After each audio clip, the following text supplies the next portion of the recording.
नमस्कार दोस्तों, बहुत बहुत स्वागत है आपका मध्य प्रदेश के करंट अफेयर्स में। साथ ही साथ हम राष्ट्रीय और अंतर्राष्ट्रीय यहाँ पर दोनों देखेंगे। मैं हूँ नीलेश और आप सभी का करंट अफेयर्स में स्वागत करता हूँ। एक जरूरी सूचना के साथ, यदि आप MPPSC 2025 की तैयारी कर रहे हैं तो आप एग्जाम गुरुजी का मेंटरशिप प्रोग्राम ज्वाइन कर सकते हैं, जिसके अंदर आपको 3000 के मुख्य परीक्षा के नोट्स दिए जाएंगे। साथ ही साथ आपके इसमें मेंस के टेस्ट भी होंगे, प्री के टेस्ट भी होंगे। इन कॉपियों का आपका एवेल्युएशन भी किया जाएगा, यानी चेक भी की जाएंगी। आपको इसमें प्रॉपर गाइडेंस किया जाएगा वीडियो सेशंस के माध्यम से, और आप चाहें तो टीचर से 1 to 1 बात कर सकते हैं, अपना फीडबैक ले सकते हैं और बाकायदे आपको कॉल करके फीडबैक दिया भी जाएगा। क्वेश्चन बैंक भी मिलते हैं। हमारा सेकंड बैच चालू हो रहा है 1 सितंबर से, तो आप इसको ज्वाइन कर सकते हैं। ज़्यादा जानकारी नीचे दिए गए नंबर पे व्हाट्सअप या कॉल के माध्यम से आपको मिल सकती है। हमेशा की तरह शुरुआत सुबह के विचारों के साथ। बरसात का मौसम है तो आज का जो कोट्स है हमारा, वो भी बरसात से लगा हुआ है कि भाई देखिए, ऐसा है, छाता लगाने का मतलब ये नहीं होता कि आप पानी से बच गए, क्योंकि जो डुबाने वाला है वो पानी सर से नहीं पैर से आता है। यानी आप पैर से आता है जो पानी, उसमें आप डूबते हो। बात यहाँ पर हो रही है कि हम चल किस दिशा में रहें, हमारा जो रास्ता है या हम जो रास्ता तय कर रहे हैं वो कैसा है, हम सही मार्ग तो नहीं भटक रहे, हम कितने सचेत हैं, गहराई नाप करके आगे बढ़ रहे हैं कि नहीं बढ़ रहे हैं, गलतियाँ तो नहीं कर रहे हैं, पैर ठोकर पे लगती है ना। जो ठोकर होती है वो पैरों पे लगती है, तब आदमी का दिमाग सही होता है। तो यहाँ पर बात यही हो रही है, सब कुछ डिपेंडेंट है आपकी किससे, आप किस रास्ते से चल रहे हैं, भटक तो नहीं रहे हैं, या आप चल रहे हैं कि नहीं चल रहे हैं, वहीं पे खड़े हुए हैं। तो इन्हीं विचारों के साथ हम आगे बढ़ते हैं और बात करेंगे एशियाई सर्फिंग चैंपियनशिप की, जिसकी है 2024 की। इसका आयोजन कहाँ किया गया है? तो देखिए, इसका जो आयोजन किया गया है, अभी खबरों में लगातार बना रहा है, मालदीव, उसके द्वारा किया गया है। और ये 2024 का भारत ने इसमें रजत पदक हासिल किया है। और कमल पी, अजीज़ अली, श्रीकांत डी और संजय सेल्वामणि, इन्होंने इस प्रतियोगिता में पार्टिसिपेट किया था और भारत को ये पदक जिताया है। और जापान ने इसमें स्वर्ण पदक हासिल किया है। यह तीसरी चैंपियनशिप थी जिसमें सर्फिंग की जा रही थी, और ये मालदीव की एक जगह है थुलुसुधाउ, यहाँ पर ये आयोजित किया गया था। 2026 के एशियाई खेलों का एक क्वालिफाइंग प्रतियोगिता भी इसकी आयोजित की जाएगी, और जो कोटा होगा उसमें जो टीमें जीतेंगी, जो खिलाड़ी जीतेंगे, वो वहाँ पर जाएंगे। तो यानी इस प्रकार से भारत की जो पुरुष और महिला की सर्फिंग टीम है, उसने एशियाई खेलों में क्या कर लिया है, पार्टिसिपेट करके वहाँ पे अब अगले आपको एशियाई खेल में देखने को मिलेंगे। और इसका जो आयोजन होगा जापान के आइची नागोया में होगा। और पहली बार ऐसा है कि सर्फिंग खेल को 2026 के एशियाई खेल में क्या किया जाएगा, सम्मिलित किया जाएगा। तो ध्यान में रखना, नया खेल है, कई बार पेपर में पूछ लिया जाता है। बात होगी लखपति दीदी की। इस योजना की शुरुआत कब की गई थी? तो जो इस योजना की शुरुआत हुई थी 15 अगस्त 2023 से हुई थी। और प्रधानमंत्री के कई कार्यक्रम आपने देखे होंगे, लखपति दीदी बन रही हैं। वो कैसे बन रही हैं? इसका आयोजन अभी हाल ही में क्या हुआ है कि महाराष्ट्र का जो जलगांव है, बड़े स्तर पे वहाँ पे एक कार्यक्रम आयोजित किया गया। जो बहनें हैं उनको सर्टिफिकेट दिया गया था। एक प्रकार का जो ये है कि ये जो चलता है, ये पूरा का पूरा प्रोग्राम बहुत ही इम्पॉर्टेंट प्रश्न है, आपसे आने वाले समय में 2 नंबर पे पूछा जा सकता है या 5 नंबर पे पूछा जा सकता है। 2023 की स्वतंत्रता दिवस से शुरुआत हुई। नोडल मंत्रालय है इसका केंद्रीय ग्रामीण विकास मंत्रालय, केंद्र सरकार का जो ग्रामीण विकास मंत्रालय है, यह इसका नोडल मंत्रालय है। एक अच्छी योजना है। अच्छी योजना इसलिए है कि इसमें जो गरीब महिलाएं होती हैं उनको आर्थिक रूप से एक सशक्त करने का बड़ा अच्छा माध्यम है। क्यों है? आने वाले समय में देखिएगा आप, ये एक बहुत विवाद का प्रश्न रहेगा। जिस प्रकार से हमारे यहाँ डायरेक्ट पैसे ट्रांसफ़र किए जा रहे हैं, किसको किए जा रहे हैं? महिलाओं को किए जा रहे हैं, कई योजनाओं के माध्यम से किए जा रहे हैं। एक वो कहीं ना कहीं एक मुद्दा बन गया है, जिसका बहस का मुद्दा बन गया है ना। उस पर डिबेट स्टार्ट हो गई कि क्या हमें डायरेक्ट पैसे ट्रांसफ़र करने चाहिए।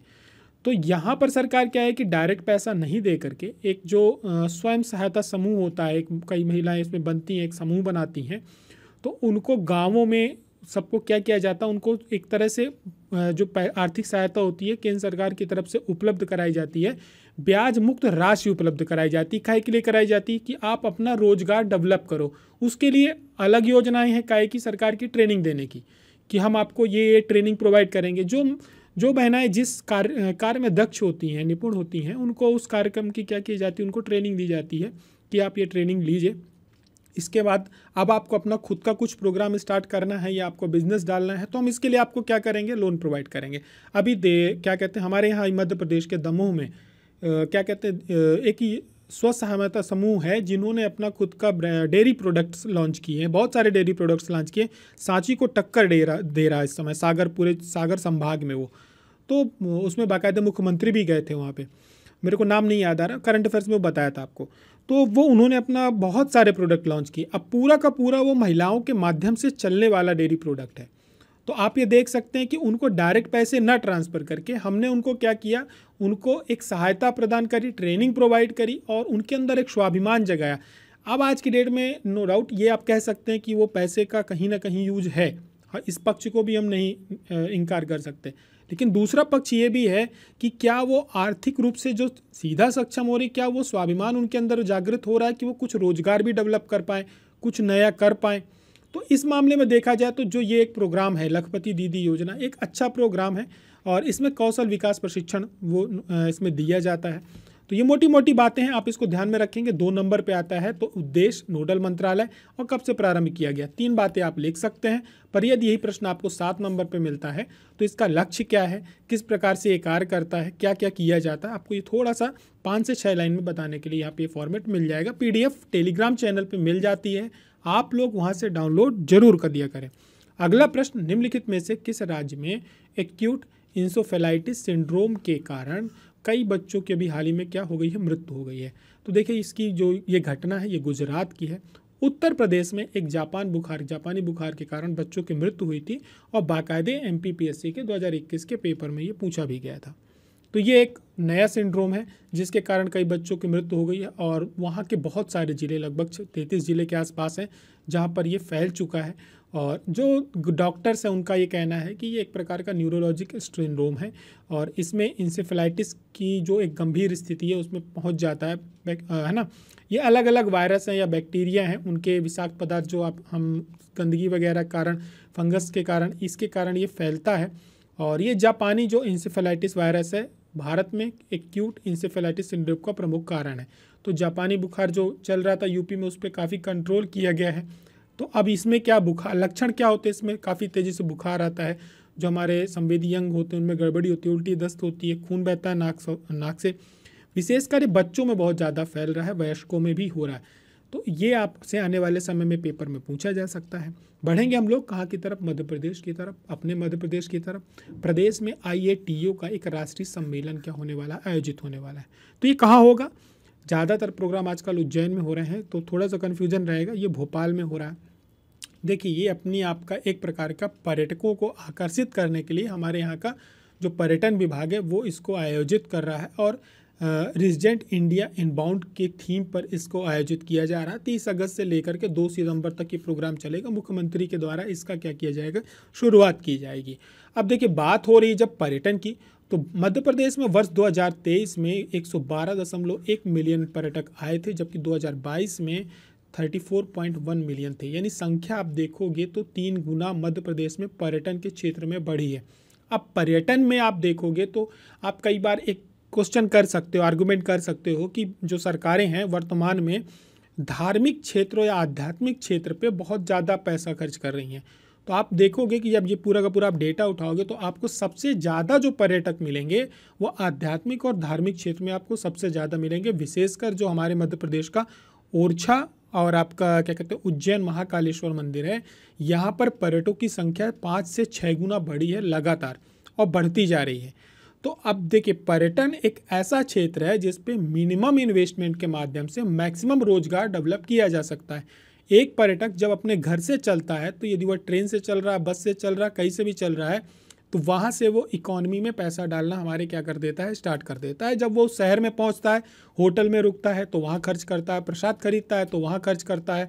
जो हमारे वहाँ पे एक तरह से जितने भी शॉप्स होती हैं छोटी मोटी, वहाँ से कुछ ना कुछ वो परचेजिंग करता है, खाना खाता है, घूमता है, इन सारी चीज़ों में वो पैसा खर्च करता है, तो इकोनॉमी को कहीं ना कहीं वो बूस्ट करता है। तो एक पर्यटक ऐसा क्षेत्र है जिस पे सरकार मिनिमम इन्वेस्ट करके, मतलब केवल एक जगह को उन्होंने व्यवस्थित कर दिया। और वहाँ देखिए आप केरला को आप बड़ा एक एग्जाम्पल के तौर पे ले सकते हैं, हिमाचल को आप ले सकते हैं, उत्तराखंड को ले सकते हैं। जैसे ही गर्मी पड़ती है वहाँ का एक, अभी उत्तराखंड की बात थी कि उत्तराखंड की गवर्नमेंट को हाथ जोड़ के कहना पड़ेगा कि हमारे यहाँ पर्यटकों को अब नहीं आना चाहिए क्योंकि हमारे पास इतनी सुविधाएं या हमारे पास इतनी जगह नहीं रह गई है। 20-20, 30-30 किलोमीटर पहले गांव बुक हो गए थे, वहाँ पे ये स्थिति हो गई थी। तो मध्य प्रदेश का जो पर्यटक विभाग है हमारे, उसने बहुत सारी योजनाएं ऐसी स्टार्ट कर रखी है कि जो गांव के लोग हैं उनको भी रोजगार उसमें मिलता है। आप वहाँ जाकर उनके घरों पे रुक करके एक गांव जीवन, मतलब ग्रामीण जीवन का भी आनंद उठा सकते हैं। तो सरकार इसी क्षेत्र पे एक कार्य आगे ये कर रही है कि जो ये प्रोग्राम ऑर्गेनाइज होगा, इसमें जो लोग आएंगे, सभी अलग अलग राज्यों के अलग अलग क्षेत्र के पर्यटक आएंगे, उनको हमारे राज्य को घुमाया जाएगा और साथ ही साथ अलग अलग बताएंगे कि हमारे यहाँ किस प्रकार की सुविधाएं हैं। तो इस प्रकार से हमारे यहाँ रिस्पॉन्सिबल टूरिज्म को भी क्या मिलेगा, एक बढ़ावा मिलेगा। आगे की तरफ बढ़ेंगे, बात करेंगे अगले प्रश्न की कि प्रदेश में बिना बुना कपड़ा बनाने की एक इंडस्ट्री तैयार की जा रही है, चालू की जा रही है, कहाँ पर लगाई जा रही है? तो ये लगाई जा रही है, ये भी भोपाल में लगाई जा रही है।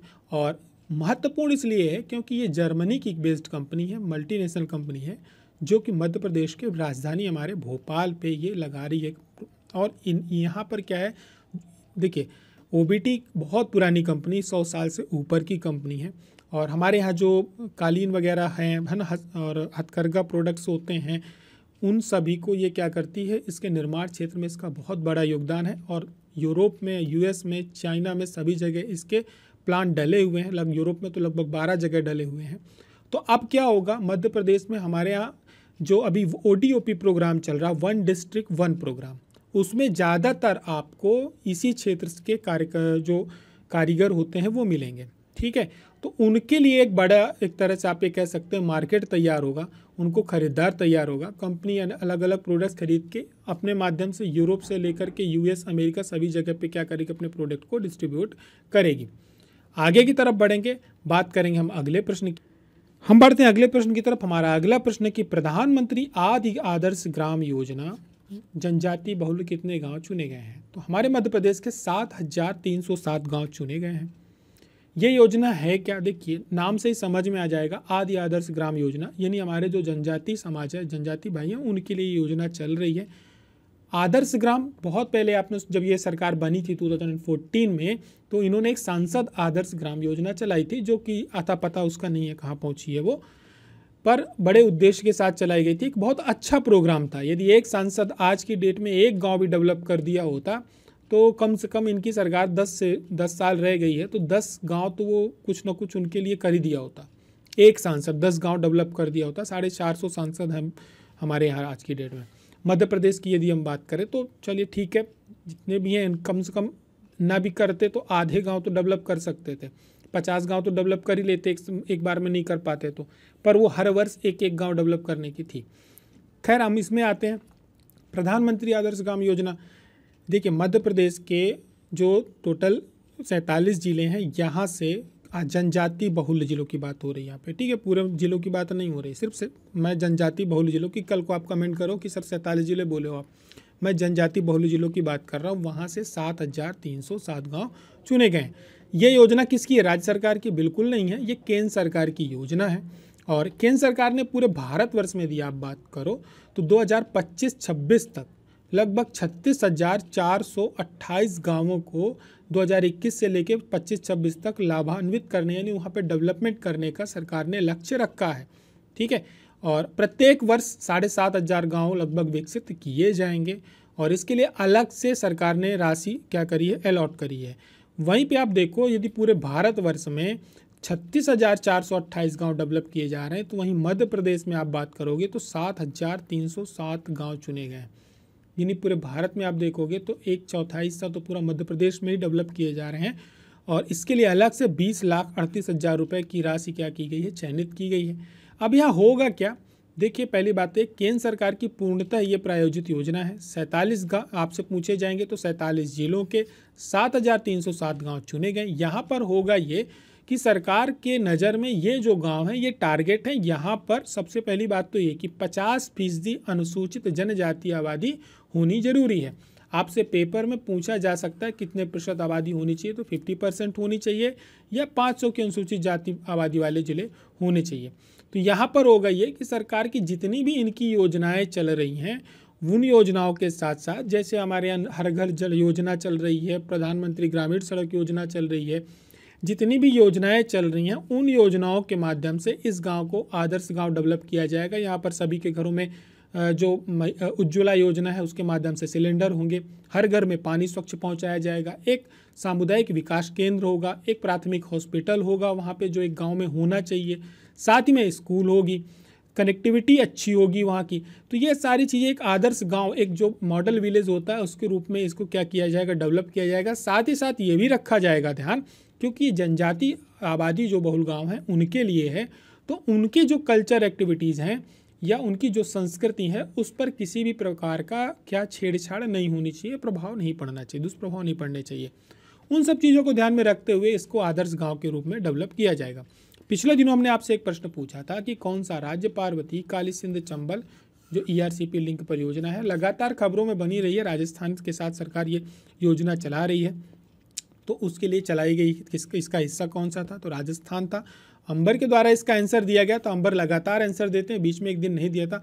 आप लोगों के आंसर बहुत कम आते हैं, फिर से घट गए, बीच में अच्छे आंसर आने स्टार्ट हो गए थे आप सभी लोगों के। आप लोग उत्तर जरूर दिया करें और करंट अफेयर को शेयर पूरी जिम्मेदारी के साथ करना है, उतनी ही जिम्मेदारी के साथ शेयर करना है जितनी जिम्मेदारी के साथ आप पढ़ाई अपनी बंद करके रखे हुए हैं। ठीक है, तो पढ़ना है और आगे बढ़ना है और करंट अफेयर को शेयर करना है। यह परियोजना पार्वती, काली सिंध नदियों को चंबल नदी से जोड़कर बनाई जा रही है। इसके साथ साथ इसमें पेयजल की सुविधा भी रहेगी, जल विद्युत की सुविधा भी रहेगी, साथ ही साथ ये सिंचाई भी करेगी। तो ये मल्टीपर्पज़ योजना है और इसमें बहुत सारे गांव जो हैं मध्य प्रदेश के, इसके काफ़ी डिटेल्स में बताई जा चुकी हैं, लेकिन आपसे परियोजना का हिस्सा पूछा जा सकता है तो आप उसको ध्यान में रखेंगे। अदरवाइज़ एग्जाम गुरुजी के में PDF डली हुई है जिसमें पूरी डिटेल दी गई है, आप वहाँ पे इसकी पूरी कंप्लीट डिटेल पा जाएंगे कि कौन कौन से ज़िले हैं, क्या क्या उसकी विशेषताएँ। ठीक है, चलते चलते आज का प्रश्न, पारस डो सिंचाई परियोजना। यदि आपको इसका पिछली जो इसका है आंसर चाहिए होगा तो कमेंट करके मुझे बता दीजिएगा, तो मैं अगले दिन से क्या करूँगा, इसका पूरा डिटेल आंसर भी सम्मिलित कर लिया करूँगा। ठीक है, चलिए चलते हैं आगे की तरफ बढ़ते हैं। आज का प्रश्न आप सभी के लिए, पारस डो सिंचाई परियोजना किस नदी पर बनाई गई है। एक हिंट ये दे देता हूँ कि इस परियोजना का उद्घाटन प्रधानमंत्री के द्वारा किया गया था। ठीक है, बेतवा, काली सिंध, नर्मदा, ताप्ती पे। आंसर, राइट आंसर नीचे कमेंट बॉक्स में जरूर देना है। मैं परियोजनाओं से बार बार बीच में घुमा के प्रश्न इसलिए पूछ रहा हूँ, आप पिछले 2 वर्षों के MPPSC के किसी भी पेपर को उठा करके देख लीजिए, किसी भी एग्ज़ाम के फर्स्ट पेपर सबका कॉमन रहता है, सिविल सर्विस के बाद जो पेपर होते हैं। आपको परियोजनाओं से यदि एक प्रश्न नहीं मिल रहा है तो मैं आप लोगों को बोल रहा हूँ नोट्स फ्री में दे दूंगा प्री का। आप लोग एक बार बैठ करके पेपर उठा, हर पेपर में परियोजना से प्रश्न पूछा है और एकदम डीप में जाके पूछा है, तो इनको आप हल्के, एक प्रश्न आपका, एक क्वेश्चन आपका 2 नंबर तैयार करता है और एक नंबर की लड़ाई चल रही है। तो सिंसियरली जितनी भी परियोजनाएं हैं उनको एकदम रट डालिए। ठीक है, तो बात ये हो रही है कि आपको इसके बारे में 2 से 3 बातें जरूर लिखनी है। ये परियोजना हमने करंट अफेयर्स में भी आपको पहले पढ़ा चुके हैं, तो आप सभी को कमेंट करके इसका आंसर बताना है और करंट अफेयर जरूर शेयर करना है। कोई सुधार की आवश्यकता है तो वो भी आप बता सकते हैं। कुछ सुधार इसमें हम करने वाले हैं कि जल्दी आपको पिछले दिनों का हम रिवीजन भी स्टार्ट करेंगे। 1 तारीख से जो हमारा नया इसमें हम कुछ नवाचार करेंगे, तो उसमें एक आपका ये रहेगा कि पिछले दिनों हमने क्या क्या देखा था उसको भी हम रिवाइज करेंगे। इसके साथ भी आप लोगों के कुछ सुझाव हैं तो आप नीचे कमेंट बॉक्स में ज़रूर बताएं, हम उसको क्या करेंगे, फॉलो करेंगे। एकलव्य की क्लास आप सभी लोग जरूर देखें। आंसर राइटिंग की प्रैक्टिस कराई जा रही है, एग्जाम गुरुजी के प्लेटफॉर्म में फ्री ऑफ कॉस्ट चलती है। कॉपियाँ भी उसमें कुछ छात्रों की चेक की जाती हैं, मॉडल आंसर भी आपको प्रोवाइड किए जाते हैं। इतना सब कुछ हो रहा है, इसके बावजूद यदि आप नहीं पढ़ पा रहे हैं तो सोचने वाली बात है। हमारी और आपकी मुलाकात फिर होती है, तब तक अपना ध्यान रखें। जय हिंद।